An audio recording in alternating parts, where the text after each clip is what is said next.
नमस्कार मित्रों, आज सौथी अगत्यना તમામ મિત્રો માટે સમાચાર। દરેક મિત્રો માટે આજના સમાચાર ખૂબ અગત્યના રહેવાના છે। વડાપ્રધાન મોદી ગુજરાતની અંદર આવ્યા, મોટી જાહેરાતો કરી છે। ગામડાઓ માટે મોટી ખુશખબર, હવે ગામડાઓ બનશે સ્માર્ટ। આજના સૌથી મોટા સૌથી અગત્યના સમાચાર ફટાફટ જાણી લેજો। 2 લાખ લાભાર્થીઓને મફત રાશન મળશે, મોદીજીની મોટી જાહેરાત। તો મજૂરો માટે નવી યોजना, દર મહિને 3,000 રૂપિયા મળશે। સૌથી મોટા આજના સમાચાર BSNL ધારકોને આપી મોટી ખુશખબર, તમામ ધારકો આજના સમાચાર। વાહન ચાલકો માટે 2 મોટી ખુશખબર, 2 મોટા નિર્ણયો ફટાફટ જાણી લેજો।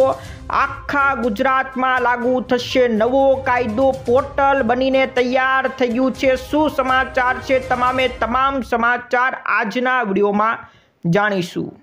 તો સૌથી પહેલા મિત્રો, તમામ મિત્રોને જણાવી દેવાનું છે, વડાપ્રધાન મોદી ગુજરાતના પ્રવાસે છે ત્યારે મોટી જાહેરાતો થઈ ગઈ છે। આ તરફ મોદીજીએ સુરતની અંદર મફત અનાજની મોટી જાહેરાત કરી નાખી છે। જાહેરાત કરી છે વડાપ્રધાન મોદીએ સુરતની અંદર। સુરતમાં વડાપ્રધાન મોદી નરેન્દ્ર મોદીનું ભવ્ય સ્વાગત કરવામાં આવ્યું છે। ત્યારે વડાપ્રધાન મોદી અંદાજે 2 લાખ લાભાર્થીઓને વિના મૂલ્યે અનાજ વિતરણ કરવાની શરૂઆત કરાવી છે। 2 લાખ લાભાર્થીઓને વિના મૂલ્યે અનાજ આપવામાં આવશે અને આનાથી ગંગા સ્વરૂપ બહેનો, જે વિધવા બહેનો છે, વૃદ્ધ લોકો છે અને દિવ્યાંગ લોકોને મોટી સહાય મળશે, મોટો લાભ મળશે। સુરતમાં 2 લાખ લાભાર્થીઓને વિના મૂલ્યે અનાજની આ મોટી જાહેરાત કરવામાં આવી છે। આખા ગુજરાતને આ સહાય મળવા પાત્ર રહેશે। તો આ તરફ મિત્રો, ગુજરાતની અંદર હવે નવો કાયદો લાગુ થવાનો છે। સૌથી મોટી આજની જાહેરાત, આજના સૌથી મોટા સમાચાર। ગાંધીનગરમાં હવે UCC કમિટીએ UCC પોર્ટલ લોન્ચ કરી નાખ્યું છે। આ પોર્ટલ શું છે ને UCC કાયદો શું છે, તમામ મિત્રોને જણાવીશું। આ કાયદો હવે લાગુ થવાની તૈયારીમાં જ છે ને એના માટે UCC પોર્ટલ પણ તૈયાર કરી નાખવામાં આવ્યું છે। કમિટીના અધ્યક્ષ રંજન દેસાઈ, તમે ફોટોની અંદર જોઈ શકો છો, એમના દ્વારા જાહેરાત કરવામાં આવી છે અને એમણે કીધું છે કે ગુજરાતમાં UCCની જરૂરિયાત ઉપર ડ્રાફ્ટ બનાવવામાં આવશે। UCCના કાયદા માટે નાગરિકો પાસેથી સૂચનો પણ મંગાવવામાં આવશે અને આ ઉપરાંત કીધું છે કે UCCમાં મહિલાઓ અને બાળકોના અધિકારો પર ખાસ ધ્યાન અપાશે।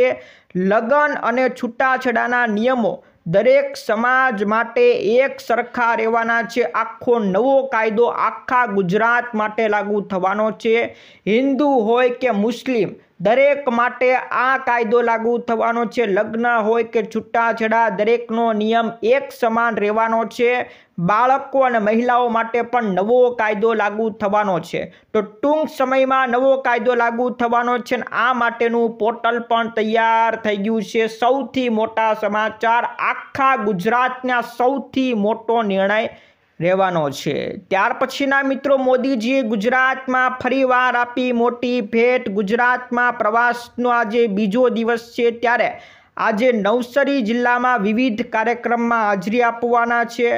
વડાપ્રધાન મોદી આ કાર્યક્રમની અંદર લખપતિ દીદી યોજના કાર્યક્રમને મંજૂરી આપશે અને જાહેર સભામાં સંબોધન કરશે। સૌથી મોટા સમાચાર છે, લખપતિ દીદીની ભેટ આપવામાં આવશે। આ કાર્યક્રમમાં 1.5 લાખથી વધુ મહિલાઓ જોડાવાની છે। લખપતિ દીદી યોજના શું છે, તમામ મિત્રોને જણાવી દઉં તો લખપતિ દીદી યોજના એટલે મહિલાઓને લખપતિ બનાવવા માટેની યોજના છે। આ યોજનામાં મહિલાઓને 5 લાખ સુધીની લોન વગર વ્યાજે આપવામાં આવશે। કોઈ પણ વ્યાજ મહિલાએ ભરવાનું નથી। 5 લાખ સુધીની લોન સરકાર તરફથી આપવામાં આવશે। આ સૌથી મોટા અગત્યના સમાચાર છે અને આના માટે લખપતિ દીદી યોજનાની ભેટ ગુજરાતને પણ આપી દેવામાં આવી છે। તો ગુજરાતમાં મોદીજીની મોટી ભેટ। તો આ તરફ મિત્રો, આજના સૌથી અગત્યના સમાચાર, ગામડાઓ બનશે સ્માર્ટ। ગામડાઓને સ્માર્ટ બનાવવામાં આવશે। દરેક ગામડાઓ માટે આ મોટી ખુશખબર છે। હવે ગામડાના ઘરોને ટેલિવિઝન, મનોરંજન, યુટિલિટી બિલોની ચૂકવણી અને ડિજિટલ બનાવવા માટે સેવાઓ ઉપલબ્ધ કરવામાં આવશે। આ માટે ઓનલાઈન એજ્યુકેશન, ખેતીવાડી માટે તમામ માટે સૌથી મોટો કાર્યક્રમ હાથ ધરવામાં આવ્યો છે। ભૂપેન્દ્ર સરકારની આ યોજના છે। દરેક ઘરોને સ્માર્ટ હોમ બનાવી નાખવામાં આવશે અને આ માટે ભૂપેન્દ્ર સરકારે હર ઘર કનેક્ટિવિટી પહેલની શરૂઆત કરવામાં આવી છે। આ યોજનાની અંદર હવે ગામડાઓની અંદર પણ વાઈફાઈ સેવાઓ અને કેબલ ટીવીની યોજનાઓ પૂરી પાડવામાં આવશે, સુવિધાઓ પૂરી પાડવામાં આવશે, જેથી ગામડાના લોકો પણ હવે ડિજિટલ બનશે। ગામડાની અંદર જે બાળકો રહે છે એને ઓનલાઈન એજ્યુકેશન મળી રહેશે। કૃષિ અને ખેતીવાડી માટે IoT સોલ્યુશન મળી રહેશે, એટલે ઓનલાઈન તમામ સોલ્યુશન મળી રહેશે, એટલે ખેતી પણ આખી એગ્રીકલ્ચર બની જવાની છે। પશુપાલનને લગતી માહિતી પણ તમને ઓનલાઈન મળી જશે। તો આખા ગામડાને સ્માર્ટ બનાવી નાખવામાં આવશે, ડિજિટલ બનાવી નાખવામાં આવશે। તો ભૂપેન્દ્ર પટેલની આ યોજનાનું નામ છે હર ઘર કનેક્ટિવિટી પહેલ। તો મિત્રો સૌથી મોટા સમાચાર હતા। તો બીજી તરફ ગામડાઓને મોટી ખુશખબર પણ આપી દેવામાં આવી છે। મુખ્યમંત્રી ભૂપેન્દ્ર પટેલે જાહેરાત કરી છે કે હવે ગામડાના લોકોને સુવિધા મળી રહે, ગામડાના લોકોએ તાલુકા કચેરી ધક્કા ખાવા ન પડે એ માટે હવે 67 પ્રકારના પ્રમાણપત્રો ગામડાની અંદર ગ્રામ પંચાયતમાંથી જ મળી જશે। મોટા મોટા પ્રમાણપત્રો જે તમારે આવકનો દાખલો હોય છે, તમારો જાતિનો દાખલો હોય છે, નોન ક્રિમિનલ સર્ટિફિકેટ છે, આવા દાખલા કઢાવવા માટે જે તમારે તાલુકા પંચાયત કચેરીએ, મામલતદાર કચેરીએ ધક્કા ખાવા પડતા હતા એ ધક્કા હવે ખાવા પડશે નહીં, કારણ કે હવે 67 પ્રકારના પ્રમાણપત્રો હવે ગામડાની અંદર જ કાઢી આપવામાં આવશે અને માત્ર 20 રૂપિયાની અંદર દરેક પ્રમાણપત્ર કાઢી આપવામાં આવશે। તો ભૂપેન્દ્ર પટેલની સરકારની આ સૌથી મોટી યોજના ગામડાના દરેક લોકો માટે, ખાસ કરીને ખેડૂતો માટે આ સૌથી મોટી યોજના રહેવાની છે। ત્યાર પછીના મિત્રો, મજૂરોને હવે દર મહિને 3000 રૂપિયાની સહાય મળવા પાત્ર રહેશે। મોદીજી સરકાર દ્વારા મોટી યોજના જાહેર કરવામાં આવી છે। પ્રધાનમંત્રી નરેન્દ્ર મોદીએ શ્રમયોગી માનધન યોજનાની જાહેરાત કરી નાખી છે, જેમાં મજૂરોને દર મહિને 3000 રૂપિયાનું પેન્શન આપવામાં આવશે। આ યોજનાની અંદર શું આખી માહિતી છે, કેવી રીતના તમને પેન્શન મળશે જણાવું એના પહેલાં એ વાતની જાણ કરી દઉં કે આ યોજનામાં કયા કયા મજૂરોને સહાય મળશે।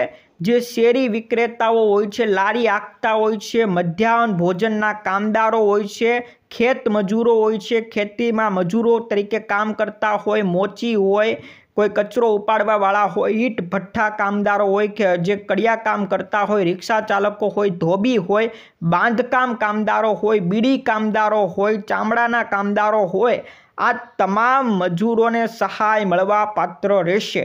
જેની ઉંમર 18 વર્ષથી વધુ હોય, 18 વર્ષથી વધુ ઉંમરના પણ નાગરિકો છે એમને આ સહાય મળવા પાત્ર રહેશે। આની અંદર તમારે હપ્તા થોડાક ભરવાના હોય છે। 18 વર્ષના જો તમે હોય તો તમારે 55 રૂપિયાનો હપ્તો દર મહિને ભરવાનો, જો તમે 29 વર્ષના હોય તો 100 રૂપિયાનો હપ્તો ભરવાનો રહેશે। જેમ તમારી ઉંમર વધે એમ હપ્તો તમારે વધુ ભરવાનો રહેશે। જો તમે 18 વર્ષથી જ આ ઉંમરમાં જોડાઈ જાઓ છો તો પછી તમારે આખી ઉંમર જ્યાં સુધી આ યોજના હોય ત્યાં સુધી 55 રૂપિયાનો હપ્તો, 29 વર્ષની ઉંમરે જોડાવ છો તો તમારે 100 રૂપિયાનો હપ્તો ભરવાનો રહેશે। અને જ્યારે તમે 60 વર્ષના થઈ જાઓ, 60 વર્ષ પછી તમને દર મહિને તમારા ખાતામાં 3,000 રૂપિયા આપવામાં આવશે। 60 વર્ષ પછી તમારે કોઈ હપ્તો ભરવાનો નથી। આ સૌથી મોટી યોજના ખેડૂતો મજૂરો માટે છે, જેને પેન્શન યોજના કહેવામાં આવે છે। જ્યારે 60 વર્ષના થઈ જાઓ ત્યારે તમને 3000 રૂપિયાનું દર મહિને પેન્શન આપવા પાત્ર રહેશે। તો મોદી સરકારે પણ મજૂરો માટે પણ પેન્શન યોજના શરૂ કરી છે, જેનું નામ છે શ્રમયોગી માનધન યોજના। તો મોટા સમાચાર, તો આ તરફ BSNL આપી મોટી ખુશખબર, દરેક BSNL ધારકો માટે આ ખુશીના સમાચાર આવી ગયા છે કે BSNL પણ હવે 5G સેવા શરૂ કરવા જઈ રહી છે। સરકારી ટેલિકોમ કંપની ભારત સંચાર નિગમ લિમિટેડ એટલે કે BSNL ટૂંક સમયમાં આખા દેશમાં 5G સેવા શરૂ કરવા જઈ રહી છે। BSNLમાં 5Gની રાહ જોતા ગ્રાહકો માટે આ ખુશીના સમાચાર છે। તો BSNL દ્વારા સૌથી મોટી ખુશખબર તેમના ગ્રાહકોને આપવામાં આવી છે। આ મોટા ખુશખબરી ભર્યા સમાચાર હતા। તો આ તરફ ગુજરાતની અંદર કોંગ્રેસમાં નવા જૂનીના એંધાણ જોવા મળી રહ્યા છે। રાહુલ ગાંધી ગુજરાતની અંદર દોડી આવ્યા અને હવે ગુજરાતમાં ઉથલ પાથલ સર્જાઈ જવાની છે। ગુજરાતમાં વિધાનસભાની ચૂંટણી હવે નજીક જ છે, લગભગ 2.5 વર્ષ બાકી છે, ત્યારે કોંગ્રેસે પોતાનો પાયો મજબૂત કરવાનું કામ શરૂ કરી નાખ્યું છે। શુક્રવારે રાહુલ ગાંધી ગુજરાતની અંદર આવ્યા હતા, 2 દિવસના પ્રવાસે આવ્યા હતા, ત્યારે તેને પક્ષની અંદર એક મોટા ફેરફારો કરવાના સંકેતો આપી દીધા છે। સ્થાનિક કાર્યકરોમાં ફેરફાર થવાનો છે, નવા પદાધિકારીઓની જવાબદારી અને જવાબદારીની અંદર પણ ફેરફાર થઈ જવાનો છે। રાહુલ ગાંધી દ્વારા મોટા સંકેત આપવામાં આવ્યા છે। તો કોંગ્રેસની અંદર નવા જૂની થવાના એંધાણ જોવા મળ્યા છે। તો આ તરફ ટોલ નાકા વાહન ચાલકોને લઈને સૌથી મોટા સમાચાર મળ્યા છે કે ટોલ નાકામાં હવે વાહન ચાલકો આજીવન પાસ લઈ શકશે, મફતમાં ટોલ નાકે મુસાફરી કરી શકશે। રાષ્ટ્રીય ધોરીમાર્ગો પર મુસાફરી કરતા ખાનગી કાર માલિકો અને મધ્યમ વર્ગના મુસાફરો માટે આ સૌથી મોટા રાહતના સમાચાર છે। હવે ટોલ નાકે પસાર થવું હોય તો મુસાફરો 3000 રૂપિયાનો વાર્ષિક પાસ લઈ શકશે। 1 વર્ષ માટે 3000 રૂપિયા ભરવાના, એટલે 1 વર્ષ ટોલ નાકે તમારી પાસેથી કોઈ પણ રૂપિયો લેવામાં આવશે નહીં। એવી જ રીતના જો 15 વર્ષનો પાસ જોતો હોય તો 30,000 રૂપિયા તમારે ભરવાના। 30,000 રૂપિયા ભરશો તો તમે ટોલ નાકે આખા 15 વર્ષ સુધી તમે ગમે એટલી વાર પસાર થાવ, તમારી પાસે 1 પણ રૂપિયો લેવામાં આવશે નહીં। તો ટૂંક સમયમાં આ નવી યોજના શરૂ કરવા જઈ રહી છે। ટોલ નાકાની અંદર હવે આજીવન પાસની સુવિધા ઉપલબ્ધ થવા જઈ રહી છે। તો વાહન ચાલકો માટે આ મોટા સમાચાર હતા। ત્યાર પછીના મિત્રો સમાચાર, ST વિભાગ દ્વારા એક મોટો નિર્ણય લેવામાં આવ્યો છે। આગામી હોળી ધૂળેટીના તહેવારોને લઈને અમદાવાદ ST વિભાગ નિગમ દ્વારા મોટો નિર્ણય, 9 માર્ચથી 13 માર્ચ દરમિયાન એક્સ્ટ્રા બસો દોડાવવામાં આવશે, જેમાં ડાકોર, દાહોદ, ગોધરા સહિત મુસાફરોને ખૂબ મોટી રાહત મળશે। અમદાવાદ સેન્ટ્રલ બસ સ્ટેશન અને વકીલ સાહેબ બ્રિજથી વધારાની બસો દોડાવવામાં આવશે। ઓઢવ રિંગ રોડથી પણ વધારે બસો દોડાવવામાં આવશે। આમ ST વિભાગ દ્વારા 820 જેટલી બસો દોડાવવાનો, નવી એક્સ્ટ્રા બસો દોડાવવાનો મોટો નિર્ણય કરવામાં આવ્યો છે। તો મિત્રો આ હતા આજના મુખ્ય સમાચાર। આજના સમાચાર દરેક મિત્રો માટે ખૂબ અગત્યના, ખૂબ ફાયદાકારક લાગ્યા છે। તો મિત્રો વિડીયો ગમ્યો હોય તો વિડીયોને લાઇક કરી દેજો, તમારા મિત્રોને ફેસબુક ગ્રુપમાં, વોટ્સઅપ ગ્રુપમાં અત્યારે મોકલી દેજો। આજ માટે વિદાય લઈએ છીએ, ફરી મળીશું આવતા વિડીયોમાં। જય જવાન, જય કિસાન।